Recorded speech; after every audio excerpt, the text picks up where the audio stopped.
Today's topic is range and time of light on an inclined plane.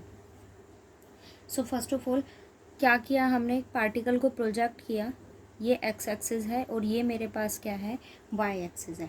Particle को हमने project किया, initial velocity आपके पास कुछ होगी और एंगल ऑफ प्रोजेक्शन भी हमारे पास होगा। सो एंगल ऑफ प्रोजेक्शन मेरे पास क्या है, अल्फ़ा, और मेरे पास यू वेलोसिटी इनिशियल है।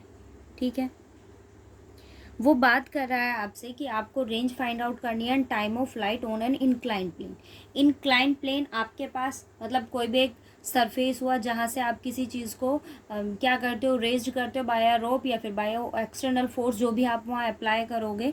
अब वो क्या कहता है कि मैंने एक पी पॉइंट ले लिया, एक पी पॉइंट ले लिया, पी यानी कि आपके पास पार्टिकल की जो पोजीशन होगी, और वहाँ उसने क्या ड्रॉ किया, एक इंक्लाइन प्लेन लिया। ठीक है, ये ओ है मेरे पास, ये क्या है, इंक्लाइन प्लेन है जहाँ आप किसी भी पार्टिकल को रेज्ड करोगे बाय रोप या फिर जो भी आप एक्सटर्नल फोर्स या जैसे भी आप उसको रेज्ड करोगे इस ओ पी प्लेन के अलोंग। यहाँ क्या किया मैंने, इस पी वैक्टर से एक परपेंडिकुलर ड्रॉन किया, कोई भी वैक्टर, मैंने इसको क्या नाम दिया, एन आपके पास है। अब एक कंडीशन मेरे पास ये है कि जो आपके पास एंगल ऑफ प्रोजेक्शन है वो क्या है, अल्फा है। सो आपके पास इंक्लाइंड प्लेन के अलोंग क्या एंगल है, बीटा। अगर ये एंगल आपके पास बीटा है, सो इस कंडीशन में आपके पास एंगल क्या होगा, ये बीटा होगा। अगर ये एंगल बीटा है, इट मीन्स ये एंगल भी आपके पास क्या होगा, बीटा होगा। अब एक कंडीशन हमने यहाँ क्या लिया है, आपके पास जो पार्टिकल है ये एक्स एक्सिस है, ये वाई एक्सिस है। मुझे फाइंड आउट ये करना है range and time of light on an incline plane. Incline plane के लिए मेरे पास एंगल ऑफ प्रोजेक्शन क्या है, ये अल्फा है। इनिशियल वेलोसिटी मेरे पास यहाँ क्या है, यू है। ये मेरे पास क्या है, ओपी, मैंने जिसको क्या लिया, इंक्लाइन प्लेन लिया है। एक परपेंडिकुलर मैंने यहाँ से ड्रॉन किया, और बीटा आपके पास में क्या है, इंक्लाइन प्लेन का एंगल है। अब अगर हम पी कंपोनेंट की बात करें तो आपके पास इस ओपी वेक्टर की, ये जो मेरे पास ओपी वेक्टर है, यहाँ इसकी वैल्यू आपके पास, इसकी रेंज कुछ ना कुछ होगी, कोई ना कोई इसकी वैल्यू होगी। सो मैंने यहाँ क्या लेट किया है कि आपके पास जो ओपी वेक्टर है उसकी रेंज मेरे पास क्या है, आर है। ठीक है, अब ये अगर आर वेक्टर है, सो इसके कंपोनेंट आपके पास क्या होंगे, अगर पी कंपोनेंट दो आते हैं आपके पास, एक एब्सिसा हो गया, एक आपके पास कोऑर्डिनेट हो गए। यहाँ एक्स कंपोनेंट की वैल्यू क्या हो जाएगी, आर, और एंगल इंक्लाइंड प्लेन का एंगल क्या है, बीटा। सो इट मीन्स आपके पास दो वेक्टर हुए, आर कॉस बीटा, और सेकंड कंपोनेंट आपके पास क्या हो गया, आर साइन बीटा। ठीक है, आपके पास equation of trajectory, equation of path क्या होती है, y equals to x tangent alpha minus 1/2 g x square over u square and cos square alpha. Okay, अब मेरे पास इस इंक्लाइंड प्लेन के अलोंग दो पॉइंट्स हैं। एक क्या है मेरे पास, r cos beta, x component की वैल्यू है, और सेकंड कंपोनेंट क्या है, आर साइन बीटा। सब्स्टिट्यूट करेंगे, सो वैल्यू क्या हुई, r sine beta equals to r cos beta. So y component की वैल्यू क्या है, r sine beta, x component क्या है, r cos beta, tangent alpha minus 1/2 g x square, it means value of x is r square cos square beta over u square as it is and cos square alpha. Okay, r sin beta as it is, r cos beta, here I am opening tangent alpha, is that sin alpha over cos alpha minus 1/2 g r square cos square beta over u square cos square alpha। अब आपके पास जो ये term है, यहाँ पर हमने क्या किया, इसको, ये कॉस स्क्वायर अल्फा है, यहाँ ये क्या है मेरे पास, कोस अल्फा है। सो हम वैल्यू को सेपरेट कर लेंगे, क्या आई मेरे पास value, 1/2 g r square cos square beta over u square and cos square alpha. Okay, अब एक चीज़ ये है, हमारे पास यहाँ क्या है, आर साइन बीटा है, और ये वैल्यू मेरे पास क्या है, r cos beta over r cos beta into sine alpha. क्या है यहाँ पर, r cos beta sine alpha, दोनों टर्म्स में से मैंने किसको कॉमन ले लिया, आर को, ये टर्म इधर आएगी, so minus sine beta, cos alpha मैंने यहाँ एलसीएम ले लिया। अब आपके पास क्या है, sine A cos B minus cos A sine B, so value क्या हो गई, r sine alpha minus beta over cos alpha से कॉस अल्फा कैंसिल हो गया, एक आर से आपके पास आर कैंसिल हो जाएगा, वैल्यू क्या आ गई, इस टर्म को मैं इधर ले आई। सो हमें रेंज फाइंड आउट करनी थी, तो इट मीन्स आपको किसकी वैल्यू फाइंड आउट करनी होगी, आर की। सो बाकी जो लेफ्ट ओवर टर्म्स होंगी उनको यहाँ ले आएंगे, क्या है, साइन अल्फा माइनस बीटा, कोस अल्फा से कैंसिल हो गया, एक टर्म आपके पास यहाँ बचेगी, सो उसकी वैल्यू क्या हो गई, कोस अल्फा। ये क्या है, कॉस स्क्वायर बीटा आपके पास एज इट इज़ है, यू स्क्वायर डिनोमिनेटर में, सो यहाँ कहाँ आ जाएगा, नोमिनेटर में, ओके। और क्या है, जी, so value of r is and 2, so value of r it means range is 2u square sine alpha minus beta into cos alpha over cos square beta g. ये मेरे पास क्या आ गई, रेंज। यहाँ कुछ नहीं है इस आर्टिकल में, आपने पार्टिकल को प्रोजेक्ट किया, सो ये एंगल ऑफ प्रोजेक्शन अल्फ़ा है और ये इंक्लाइंड प्लेन है मेरे पास, इसके अलोंग हमने एंगल क्या लिया है, बीटा, सो इसके कोड्स आपके पास क्या होंगे, r cos beta and r sine beta. ये इक्वेशन ऑफ ट्रेजेक्ट्री थी, मैंने इसको सॉल्व किया और यहाँ से किसकी वैल्यू हमने फाइंड आउट कर ली, आर की। अब आपको फाइंड आउट करना है कि टाइम ऑफ फ्लाइट की वैल्यू आपके पास क्या होगी। फर्स्ट ऑफ ऑल आपके पास यहाँ कंपोनेंट क्या होंगे, यहाँ अगर u की मैं बात करूँ तो वो आपके पास इनिशियल वेलोसिटी है और उसके अलोंग आपके पास एक्स एक्सिस के अलोंग एक कंपोनेंट होगा और परपेंडिकुलर एक्सिस के अलोंग भी एक कंपोनेंट होगा। अब अगर हम बात करें कि कंपोनेंट ऑफ वेलोसिटी की अगर कंपोनेंट्स की अगर हम बात करें तो एक अलोंग के लिए होगा और एक आपके पास किसके लिए काम करेगा, परपेंडिकुलर एक्सिस के लिए काम करेगा।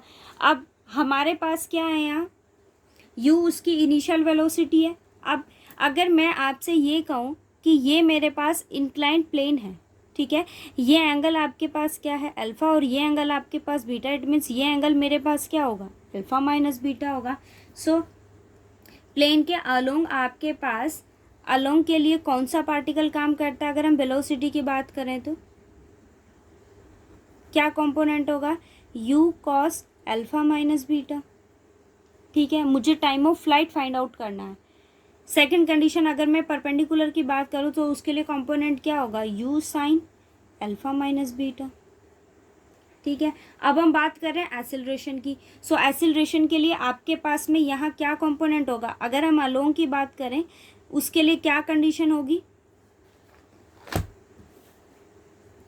u अलोंग की हम बात कर रहे हैं।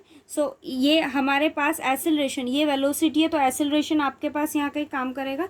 सो उसके लिए हमारे पास यहाँ क्या काम करेगी, ग्रेविटेशनल फोर्स, और आप किसी भी पार्टिकल को रेज्ड करोगे, ठीक है। सो वहाँ उस केस में आपके पास g क्या रहेगा, negative minus cos 90 minus beta, 90 degree minus beta. So इस कंपोनेंट की वैल्यू क्या आ गई, minus g sine beta. Same अगर हम परपेंडिकुलर के केस में बात करें तो वहाँ आपके पास क्या रहेगा, एक्सेलरेशन की बात कर रहे हैं परपेंडिकुलर, वहाँ आपके पास अगेन ग्रेविटेशनल फोर्स क्या रहेगा, नेगेटिव रहेगा। So minus g sine 90 minus beta, so it means value क्या आ गई, माइनस g कॉस बीटा। अब ये चार कंपोनेंट मेरे पास हुए। और सेकंड थिंग अगर मैं आपसे बात करूँ कि मान लीजिए उसने t सेकंड में आपके पास यहाँ से p पार्टिकल पर प्रोजेक्ट किया है, सो OP वेक्टर पर उसका डिस्प्लेसमेंट क्या रहेगा, 0 रहेगा। अब आपके पास यहाँ वैल्यू क्या है, कंपोनेंट इक्वेशन ऑफ मोशन मेरे पास, हमने ये चार कंपोनेंट फाइंड आउट किए हैं। अलोंग के लिए क्या है हमारे पास, u cos alpha minus beta, perpendicular के लिए u sine alpha minus beta, और एक्सेलरेशन की मैं बात करूँ so minus g cos 90 minus beta होगा, ग्रेविटेशनल फोर्स वहाँ नेगेटिव हो जाएगा। So minus g sine beta, minus g sine 90 minus beta is minus g cos beta. ये चार कंपोनेंट हमने फाइंड आउट किया है। उसके कॉरस्पॉन्ड देखो, इक्वेशन ऑफ मोशन हमारे पास क्या होता है, s equals to u t plus 1/2 g t square f t square, ठीक है। यहाँ टाइम ऑफ फ्लाइट को मैंने किससे डिनोट कर दिया, कैपिटल टी से। टोटल टाइमिंग हमने यहाँ क्या लिया कि टी डिस्टेंस पे वो कितना, मतलब टी टाइमिंग पे वो ओपी वेक्टर की जो डिस्प्लेसमेंट है वो आपके पास क्या है, ज़ीरो है। सो अब हमारे पास एस डिस्टेंस क्या रहेगा, क्योंकि आपके पास डिस्प्लेसमेंट अलोंग उसके क्या है, ओपी वेक्टर के ज़ीरो है, और इनिशियल वेलोसिटी, इनिशियल कंपोनेंट आपके पास क्या है, यू। किसके अलोंग हम बात कर रहे हैं, इक्वेशन ऑफ मोशन की हम बात कर रहे हैं, और आपको क्या फाइंड आउट करना है, टाइम ऑफ फ्लाइट। सो मैं यहाँ क्या फाइंड आउट कर रही हूँ, इक्वेशन ऑफ मोशन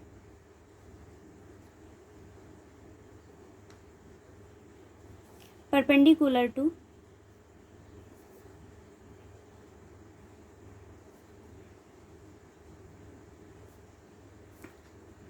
प्लेन। अगर वो परपेंडिकुलर है सो उस केस में यहाँ ओपी वेक्टर के अलोंग डिस्प्लेसमेंट तो आपके पास है ज़ीरो। ओके, यू कंपोनेंट है, इनिशियल वेलोसिटी वहाँ काम कर रही है, सो उस कंपोनेंट की वैल्यू आपके पास क्या होगी, you sine alpha minus beta.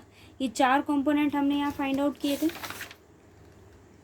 Perpendicular की बात करें सो वैल्यू क्या हो जाएगी, you sine alpha minus beta into T minus 1/2।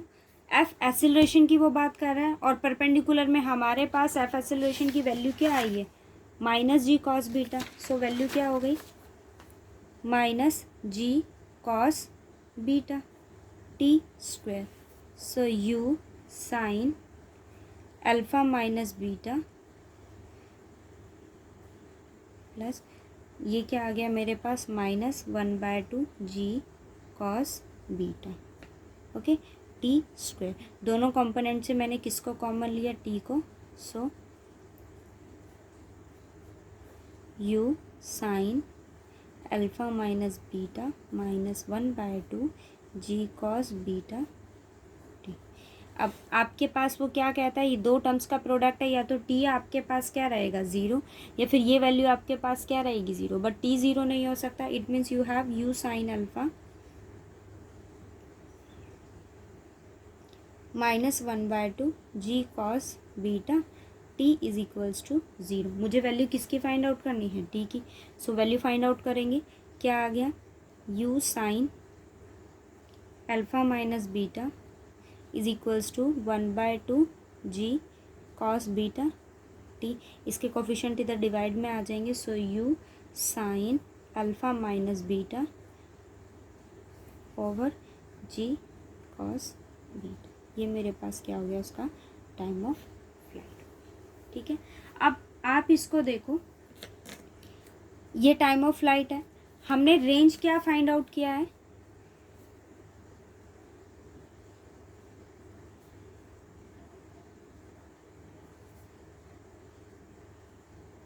Range क्या है हमारे पास, r equals to 2u² sine alpha minus beta and cos alpha over g cos square beta. ये साइन ए और ये मेरे पास cos B form B form करता है। सो इस केस में आपके पास इसकी वैल्यू क्या हो जाएगी, u square sine 2 alpha minus beta minus sine beta over g cos square beta. Okay, अब आप इसको देखो, मैं आपसे ये कहूँ आप इसका मैक्सिमम रेंज फाइंड आउट कीजिए। तो मैक्सिमम रेंज किसके ऊपर डिपेंड करता है, वैल्यू अगर मैक्सिमम होगी सो वो कंडीशन किसके ऊपर डिपेंड करती है, इसके ऊपर डिपेंड करती है। इट मीन्स आपके पास साइन अगर 2 अल्फा माइनस बीटा पर अगर मैक्सिमम वैल्यू आपको फॉर्म करता है, उस कंडीशन में आपके पास रेंज क्या हो जाएगी, मैक्सिमम।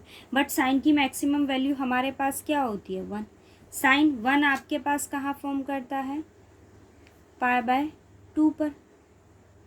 सो इट मीन्स मेरे पास यहाँ वैल्यू क्या हो जाएगी, 2 alpha equals to π/2 plus beta. So value of alpha is π/4 plus बीटा/2।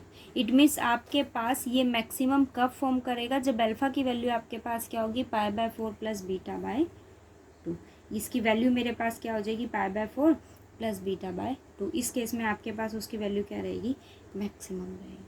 ठीक है, आज आप इतना ही करना कि range of time of light of an inclined plane में आपके पास आर्टिकल की क्या कंडीशंस है, कैसे हम उसको फाइंड आउट करते हैं। ठीक है।